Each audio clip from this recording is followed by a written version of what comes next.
Hey, bienvenido a este video donde seguiremos aprendiendo el quechua.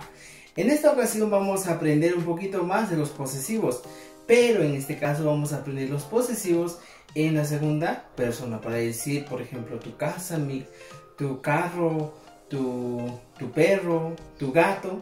Todo ello vamos a aprender en este video, así que no te vayas, quédate en este video y comparte para que más personas aprendan a hablar el quechua. Hablando de los posesivos en segunda persona, debemos entender lo siguiente. En la segunda persona utilizamos la terminación, el morfema iki, para hablar del tú. En este caso, este iki vendría a traducirse como tú. En este caso, por ejemplo, cuando queremos decir tu casa, tu perro, tu gato.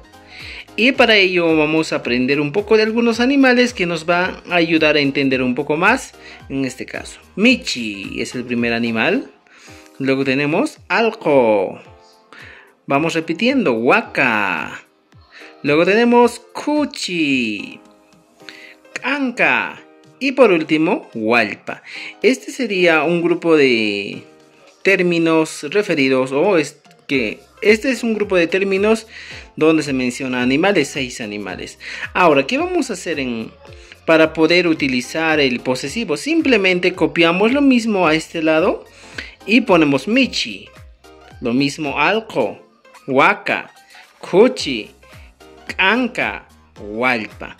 Ahora sí, cuando ya tenemos todo esto, empezamos a utilizar la terminación iki. De la siguiente manera. Michi. Fíjense, Michiki, tu gato. Alcoiki, tu perro. Wakaiki, tu vaca. Cuchiqui, tu chancho. Ankaiki, tu gallo. Y por último, Hualpaiki, que vendría a ser tu gallina. Así que, amigos y amigas, estos son los posesivos en segunda persona. Gracias por ver este video y espero que te haya gustado y hayas aprendido un poco más de quechua. Vamos a seguir subiendo contenido más de este tipo y espero que sigas compartiendo para que más personas aprendan a hablar el quechua.